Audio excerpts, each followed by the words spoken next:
নমস্কার।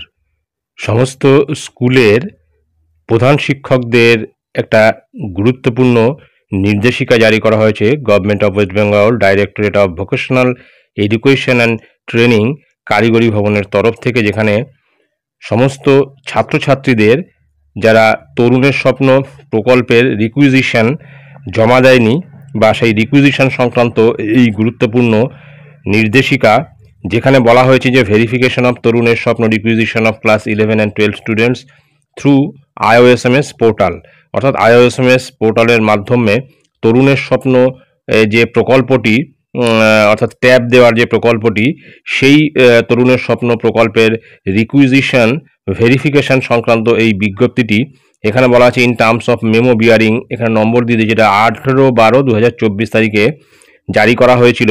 কিন্তু কিছু ভোকেশনাল ট্রেনিং তাদের ছাত্রছাত্রীদের এই তরুণের স্বপ্ন প্রকল্পের রিকুইজিশন এখনও কিন্তু সাবমিট করেনি, এবং অনলাইনে IOSMS পোর্টালেও সাবমিট করেনি এবং হার্ড কপিও সাবমিট করেনি।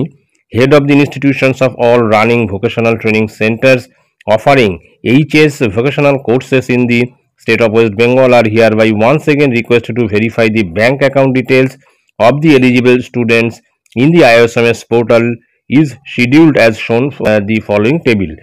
অর্থাৎ যে সমস্ত ভোকেশনাল ট্রেনিংয়ের ছাত্রছাত্রীরা এখনও IOSMS পোর্টালে তাদের ব্যাংক অ্যাকাউন্ট নম্বরটা ভেরিফাই করেনি বা ডিটেলসটা সেখানে সাবমিট করেনি, সেই সমস্ত ভোকেশনাল ট্রেনিং সেন্টারের হেড অফ দি ইনস্টিটিউটদের বলা হচ্ছে তারা কিন্তু অবশ্যই নিম্নলিখিত যে দিনগুলি বা তারিখ দিয়ে দিয়েছে তার মধ্যে অবশ্যই এই রিকুইজিশন ভেরিফিকেশন করে নেয়।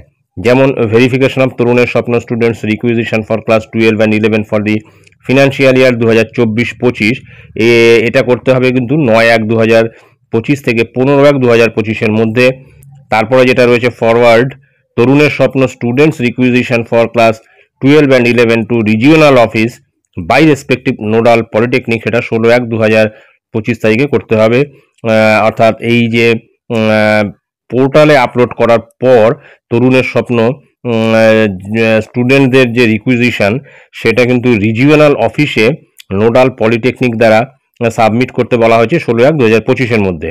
তারপরে ফরওয়ার্ড তরুণের স্বপ্ন students requisition for class 12 and 11 to DVET by respective regional office, সেটা কিন্তু রিজিওনাল অফিস যেটা সাবমিট করবে সেটা কিন্তু 17/1/2025 করতে হবে।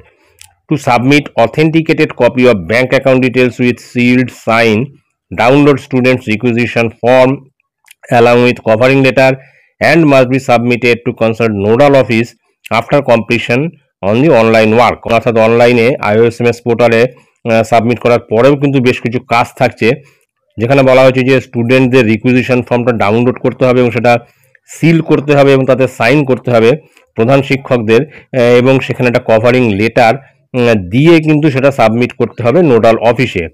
ইফ এনি প্রবলেম বা query related to above issue please visit বা write a mail to the concerned district nodal office mentioning the problem.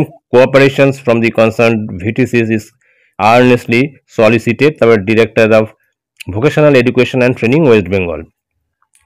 তো পরিষ্কার বোঝা গেল যে এই ভোকেশনাল ট্রেনিং সেন্টারগুলিতে যারা এখনও ছাত্রছাত্রীদের রিকুইজিশন ক্লাস 11 এবং 12-এর তরুণের স্বপ্ন প্রকল্পের রিকুইজিশন এখনও সাবমিট করেনি বা ভেরিফিকেশান করেনি, তাদের কিন্তু এই তারিখ বা এই 9/1/2025 থেকে 15/1/2025 মধ্যে সমস্ত কিছু সাবমিট করতে বলা হয়েছে। তো এটাই ছিল গুরুত্বপূর্ণ আপডেট তরুণের স্বপ্ন প্রকল্প সংক্রান্ত, যা আমি আপনাদের সঙ্গে শেয়ার করলাম। ধন্যবাদ।